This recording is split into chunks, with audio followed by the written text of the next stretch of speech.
I wrote this for a very dear friend who's really unwell, and he's always the person who makes us laugh, and it got triggered because of our videos. It's called The Case of the Curious Clown.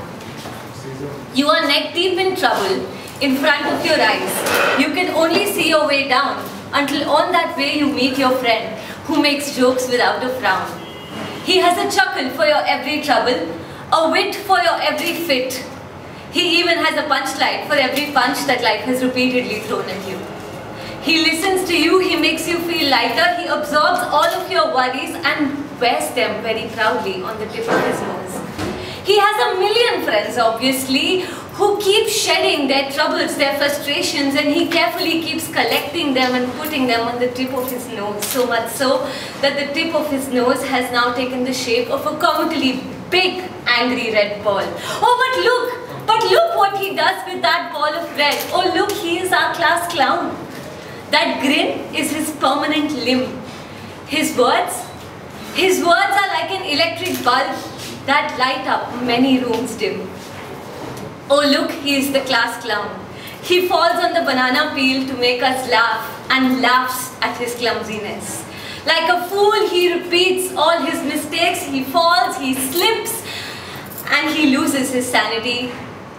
Produces so many weird faces. Production of weird faces without a dearth, delivering with pleasure to us moments of mirth. He walks home. He walks home through a street that echoes with joy every time he passes, and he finally sits down on his bed. He finally sits on his bed, unveiling his costume. Those funny baggy pants, his hat full of gags. One by one, the colors come off, and the day's damages begin to show. His garb is torn in places now. His garb is torn in places now because it had to be flexed.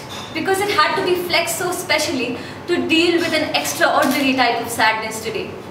He mends that splitting side. He mends that splitting side with a patch of another color, knowing very well that this absurd mosaic will get him more ha-has and more hee-hees and more hoo-hoos, the more absurd. The more absurd his disposition, the funnier is his creation. Now there are questions that lead themselves to a lot of hypotheses, and here are the questions. Why did the clown become a clown? Where did he encounter sadness first? Did he look at his sad face in the mirror that scared him so much that he decided to carve a smile over his face permanently?